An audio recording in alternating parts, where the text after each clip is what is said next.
Mezcla Noticias. Así es, amigos, ya estamos de regreso, ahora sí con entrevistas importantes, invitados también aquí en la 105.7 en FM en toda la provincia de Santa Elena, en el sur de Manabí, y aquellos que nos observan también a través de las redes sociales, en el Facebook, en la cuenta de YouTube y a través de Twitch. Estamos, por supuesto, ya con importantes invitados, habíamos mencionado, ya se encuentra a través de la plataforma Zoom, vamos a dialogar con el doctor Oscar Ayerbe. Él es un analista político y ex ministro de gobierno. Diferentes temas de la coyuntura política nacional. Le damos la bienvenida. ¿Cómo está, doctor Oscar Ayerbe? Un gusto saludarle. Al fin podemos concretar la entrevista ahora por estos temas de la energía eléctrica, pero lo importante es que ya estamos con usted. Buenos días.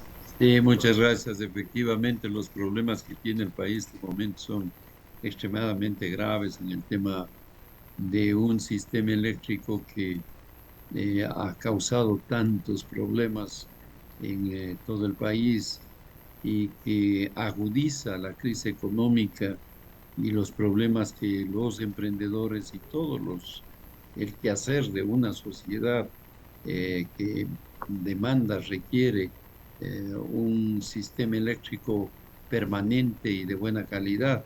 Y por tanto, lo que estamos viviendo en este momento tiene una afectación realmente impresionante, incluidas las posibilidades de comunicación con medios como el de ustedes. Muchas gracias. Doctor, a propósito de aquello, de que estamos hablando, ya más adelante vamos a andar en otros temas, pero a propósito de aquello, hay movimientos políticos que se atreven a señalar o a responsabilizar específicamente a este gobierno de la crisis energética que vive el país, pero también hay aquellos y analistas políticos que también dicen que esto es un problema que viene encareciéndose en nuestro país ya hace muchísimos años atrás, incluso de gobiernos al régimen de la misma línea política que estos movimientos se atreven a acusar al presidente Noboa. ¿Usted qué opina con respecto a esto? ¿Es culpa del presidente actual o es responsabilidad de gobiernos anteriores? Recordemos que en el gobierno de Rafael Correa se impulsó una, un gran escenario de una reestructura de una agenda productiva que permita sustituir importaciones con fabricación nacional. Y esa reestructura debía haber sido acompañada por una que tenga capacidades para solventar la crisis eléctrica que el país permanentemente venía eh, sufriendo. Y solo tenemos que recordar la hora de Sixto Durán Ujú. Ballén, cuando en los grandes apagones que se daba en su periodo presidencial debían ser solventados. De tal manera que esa matriz productiva y esa matriz eléctrica que se impulsó en el gobierno de Correa determinó la construcción de muchos proyectos importantes en el Ecuador. Sin embargo, todos ellos terminaron en una crisis aguda de corrupción.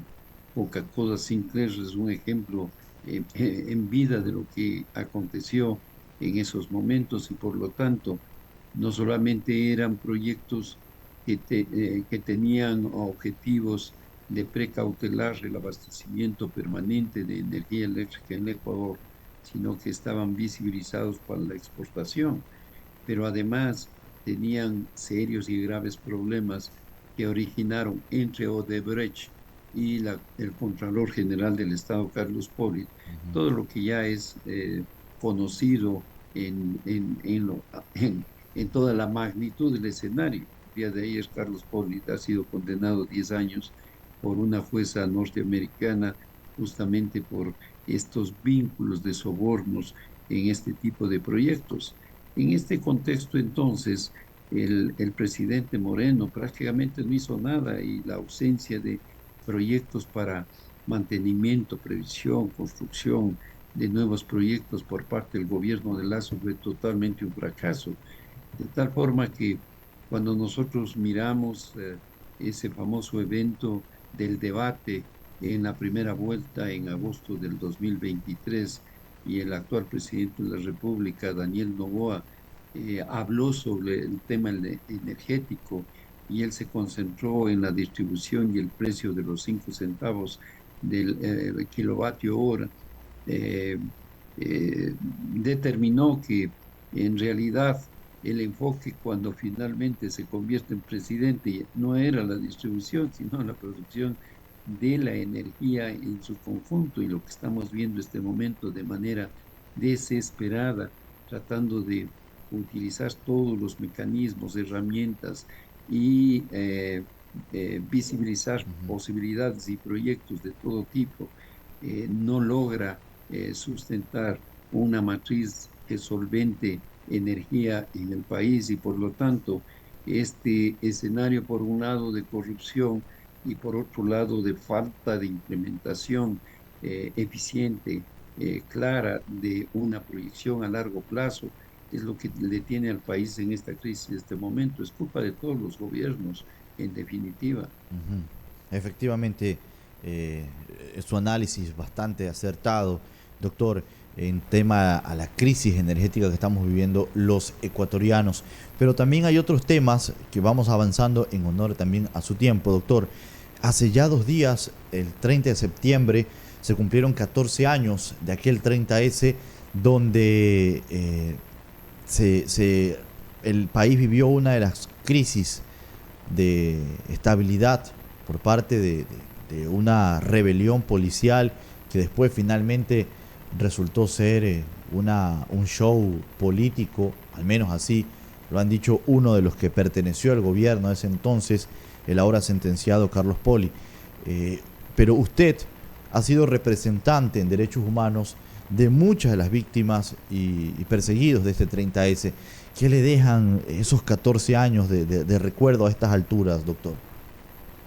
Fue Carlos Polit que en CNN con Fernando Rincón el 22 de febrero del 2018 le dice al planeta Tierra que él exhibía ahí una carpeta con 600, más de 600 hojas de un informe secreto reservado de la Contraloría General del Estado, en el que se determinaba el uso ilegal de fondos públicos en cientos de millones de dólares por inteligencia en la Presidencia de la República, y además de la Comisión 30S, presidida por Carlos Vaca. Y él decía con toda frontalidad que el 30S fue una gran farsa, que se condenaron inocentes, que aquí en este informe se determina la utilización de recursos para comprar testigos, para adulterar peritajes, para manipular videos, fotografías, para presionar a jueces, fiscales y todo un aparataje del poder político del Estado en las 5 funciones operando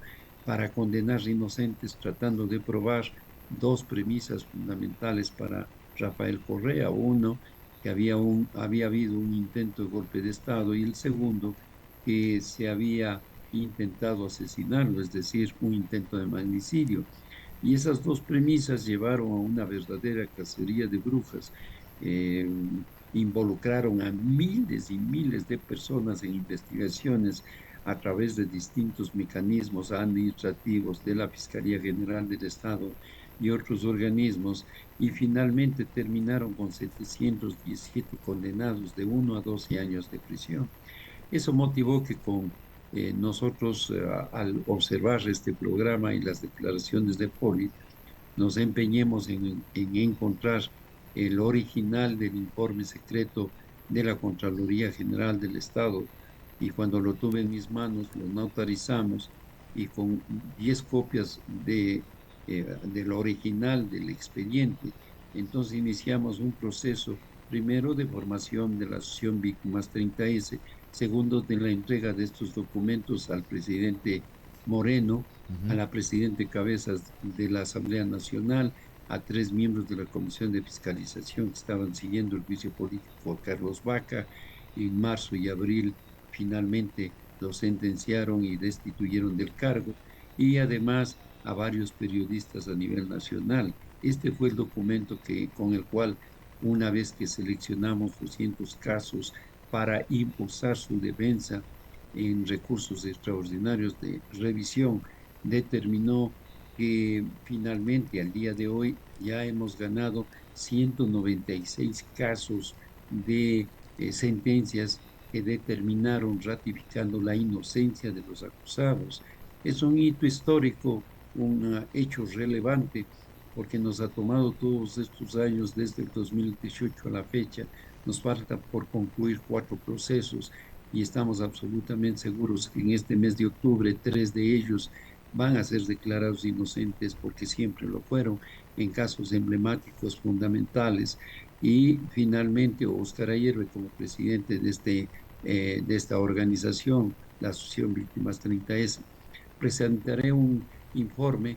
Estamos viendo que aproximadamente serán 3 tomos, en el cual dejaremos constancia de cada uno de los casos, todas sus referencias, expedientes, y además la lista de todos los jueces y fiscales que condenaron a personas que eran absolutamente inocentes, que fueron y aceptaron conscientemente que esa persecución, esa violación a los derechos humanos fue flagrante, total, absoluta, en cada momento que se fue perpetrada. Sin embargo, de todas las sentencias que nosotros hemos logrado, no existe una sola que los jueces determinen que se investigue y se sancione a todos los responsables que condenaron inocentes, porque es obvio, entre bomberos no se pisan las mangueras, entre jueces no se pisan las mangueras, entre fiscales no se pisan las mangueras, de tal manera que para nosotros en los 14 años de aniversario de este fatídico evento, es un motivo de profunda reflexión, y así lo hicimos el domingo pasado en la iglesia de San Francisco, con un llenazo integral completo en la misa solemne para conmemorar este evento de absoluta reflexión, que nunca más se dé un 30S en el Ecuador. Así es, sabemos que no se puede borrar de la historia las cosas que han ocurrido en nuestro país en estos últimos años, pero lo importante es marcar precedente, y es lo que se está haciendo a través de esta lucha que ustedes están llevando, doctor. Eh, la pregunta también en torno a este tema es: ¿cuándo van a caer del todo las cabezas principales que estuvieron al frente de este show, que incluso terminó hasta con la vida de una persona, hablando en muerte de un miembro de la policía, y también acabando con la vida precisamente de aquellos que fueron inculpados injustamente porque estuvieron algún tiempo perseguidos, estuvieron en la cárcel, etcétera?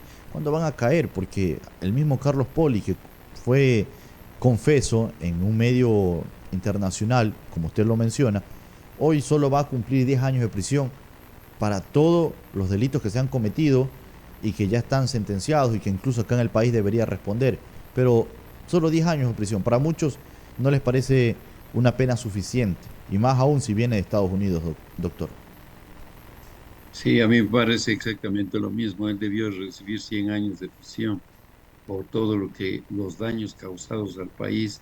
En los Estados Unidos fue imputado un delito que tiene relación a, a la no justificación de recursos económicos, y por ende en ese escenario no contempló todo lo que él hizo en el Ecuador. Es una cosa insólita. Yo tengo no solamente videos, fotografías, cuando Carlos Poli le visita a Rafael Correa en el hospital de la Policía Nacional. Desfilaron todos los milicos.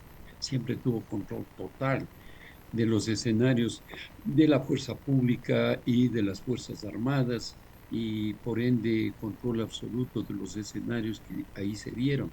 En ese contexto existe pendiente una demanda internacional de violación de los derechos humanos. No solamente murió Roland Jiménez en esa circunstancia de protección a Rafael Correa cuando salía del hospital. Conozco en detalle el escenario. porque estuve en la reconstrucción de los hechos convocados por la Fiscalía General del Estado, Ujú. pero murieron en total 5 personas y luego las víctimas que fueron perseguidas fue un tema impresionante, de destrucción de proyectos, de familias, de entornos, de proyectos de vida, perdieron sus trabajos, fueron acusados por todo el menú que consta en el Código Orgánico Integral Penal referente a delitos contra la seguridad del Estado y por ende sabotaje, terrorismo, plagio, todos los delitos les imputaron a los 717 que finalmente fueron condenados de 1 a 12 años de prisión. El intento de magnicidio fue fatal porque les impusieron la condena a 12 años de prisión. La acción Víctimas 30S logró sacarlos cuando ya estaban 6 años ahí. Y cuando entramos ya finalmente al juicio de recurso extraordinario de revisión y pudimos demostrar que dos de ellos nunca estuvieron ni siquiera en el lugar de los hechos. Jesús Getacame estuvo a 20 kilómetros de distancia cumpliendo otras tareas en la propia Policía Nacional y ninguno de los que estuvieron imputados y condenados mediante peritajes demostramos que no tenían ni el armamento ni la posibilidad logística y balística para poder tener ni de lejos la posibilidad de una amenaza y peor, la organización para poder asesinar al presidente Correa. Fue una orquestada un manejo para condenar inocentes y justificar las desaveraciones que se hacían que hubo un intento de magnicidio. De tal manera que conocemos la historia en detalle, eh, muchos y varios de ellos, eh, no solo que sufrieron el impacto de una persecución, varios han muerto ya, eh, y finalmente estamos en los escenarios de que los declarados inocentes se reintegren a la institución. Muchos de ellos ya lo han hecho, pero no ha habido una reparación integral como debería ser. Y peor aún, que los responsables tengan una sanción y condena.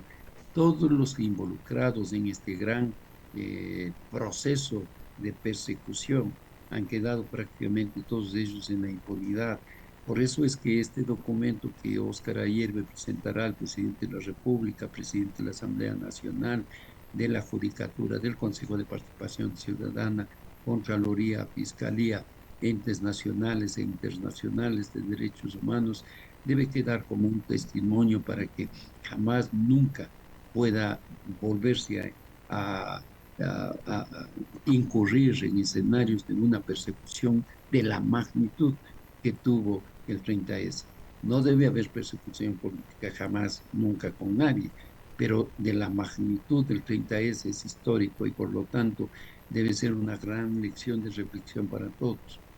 Y sobre todo, doctor, de que ponerse a analizar que estas personas que estuvieron al frente de esto tienen la capacidad de, de organizar sin temblarles la mano todo este tipo de actos y que sobre todo ya 14 años después no dejan de usar de alguna forma artimañas para seguir controlando el poder del Estado. Y viene ahora a colación el tema, por ejemplo, de los 4 consejeros del Consejo de Participación Ciudadana y Control Social, que hasta les hicieron campaña electoral, algo que está prohibido por parte de esta institución, que se supone no debe ser afín a ningún partido político, pero les hicieron campaña, ganaron, llegaron los famosos integrantes de la Liga Azul y el Consejo Nacional Electoral fue ciego, sordo y mudo.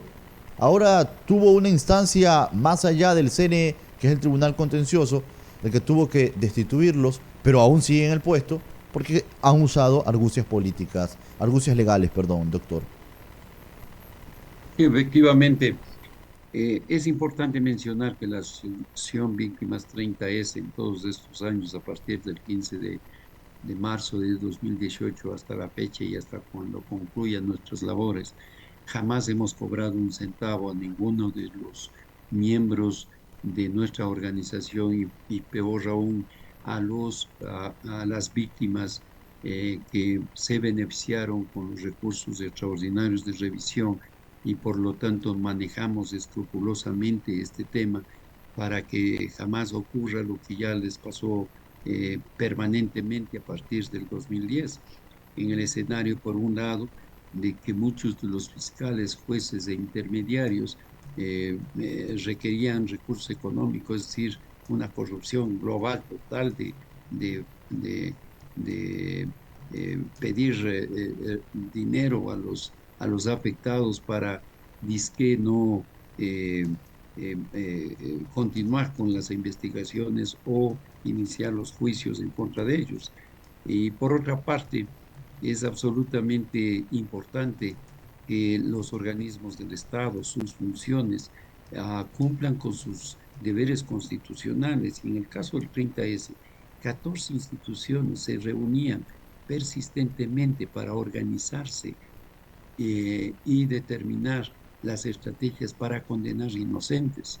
Ministerio de Gobierno, de Justicia, Consejo de Participación, Contraloría, Fiscalía, Corte Nacional de Justicia, Consejo de la Judicatura y Policía Nacional, Fuerzas Armadas, servicios de inteligencia, las unidades de seguridad del Estado, todos enfocados con Galo Chiriboga a la cabeza para condenar inocentes. Ahí estuvo la señora Barreno, que terminó premiada, siendo ella fiscal en Pastaza, condenó a inocentes, luego fue fiscal provincial de Pastaza y luego miembro del Consejo de la Judicatura. Ahí estuvo Wilmon Terán, que fue fiscal, condenó, participó en la condena de inocentes, luego pasó a la Corte Nacional y luego a la presidencia del Consejo de la Judicatura. Así han sido los escenarios de infiltración, de corrupción en este escenario del 30S. Yo presenté 252 nombres de jueces y fiscales para que sean investigados y sancionados. Nunca se hizo nada hasta este momento. Por eso es que las instituciones como el Consejo de Participación o Consejo Ujú. Nacional Electoral, que cuando están infiltrados o por fuerzas poderosas, políticas o económicas, y ahora en Metástasis y La Purga podemos ver la narcopolítica, la narcojusticia y la contaminación del Estado con las organizaciones del crimen eh, internacional del narcotráfico y por ende los riesgos para la democracia y la estabilidad institucional y los impulsos de la violencia, el sicariato y otros. Tenemos que reflexionar con profundidad para que nunca más escenarios como el de Diana Tamaín y su mayoría, que cuando miraban abiertamente con miles de denuncias, no cientos de miles de denuncias que les decían, ahí están violando la ley, hay 7 vestidos de azul que se llaman la Liga Azul, que están violando la ley, porque es prohibido terminantemente que sean auspiciados por una organización política y por tanto deben hacer algo, no hicieron nada. Y efectivamente coincido 100%, ciegos, sordos y mudos. Y ahora finalmente pasaron los años, Allen Berbera fue destituido por la Corte Constitucional por no acatar decisiones de ese organismo y luego el Tribunal Contencioso Electoral le condena a 4 años de suspensión de derechos ciudadanos y además de por vida en el Consejo de Participación Ciudadana y $22,000 de sanción económica. Y los mismos delitos cometieron otros 6 miembros de la Liga Azul, como 4 se posicionaron, el juez Muñoz determinó que la misma sanción debe aplicarse a los otros 4. Han apelado en su legítimo derecho a la defensa, en el debido proceso, como así debe ser. Y este momento está en manos del Pleno del Tribunal Contencioso Electoral para una decisión final, lo que nos lleva a una lección total y profunda. Todos debemos acatar Ujú. los eh, dictámenes que obligan a los ciudadanos a cumplir la estructura del mandato constitucional y legal en el país.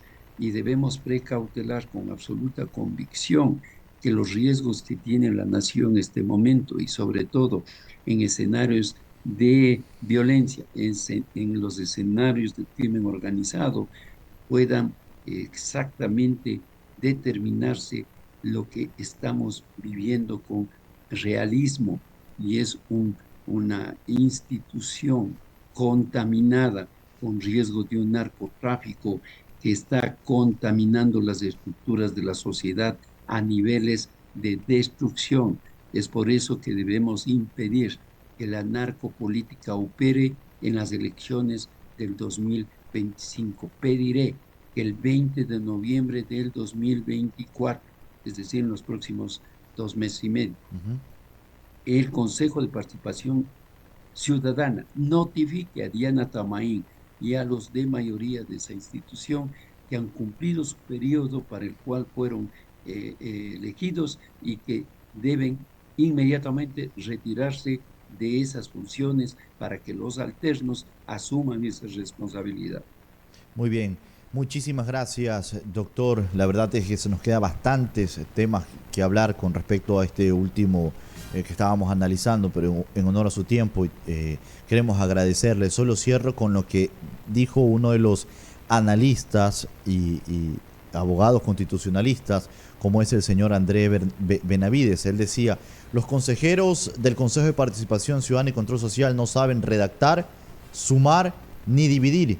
Así dijo el jurista sobre el reglamento para designar al nuevo fiscal general. Imagínense quiénes están sentados en esos puestos. Gracias, doctor. Su mensaje ya en la parte final. Hay mucho por hacer en ese organismo y aspiramos que 2 conceptos adicionales sean tomados en cuenta de inmediato. El uno, que tengan absoluta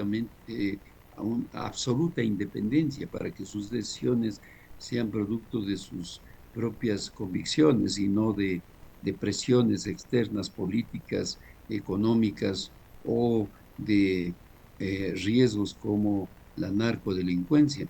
Y además que sean transparentes todos los procesos y por ende los escenarios de selección en casos, todos los 72 que son de su responsabilidad. Pero en este momento nuestra atención está concentrada en la Fiscalía General del Estado y el Consejo Nacional Electoral, y por tanto esos 2 procesos que están en marcha en este momento deben tener absoluta independencia y total transparencia para garantía ciudadana en el Ecuador. Muchísimas gracias, doctor, con esta importante entrevista. Nos vamos a la pausa y ya regresamos con más invitados.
Son las 9:05. Vamos a comerciales con la tecla 105.7. Inicio de espacio publicitario. Denuncia las guías clandestinas, rebosas de alcantarillado sanitario y fugas de agua potable a nuestra línea de atención por WhatsApp 099-696-0796. Es fácil y rápido. En Aguapen trabajamos junto a ti para que el agua siga fluyendo. Aguapen fluye contigo. 。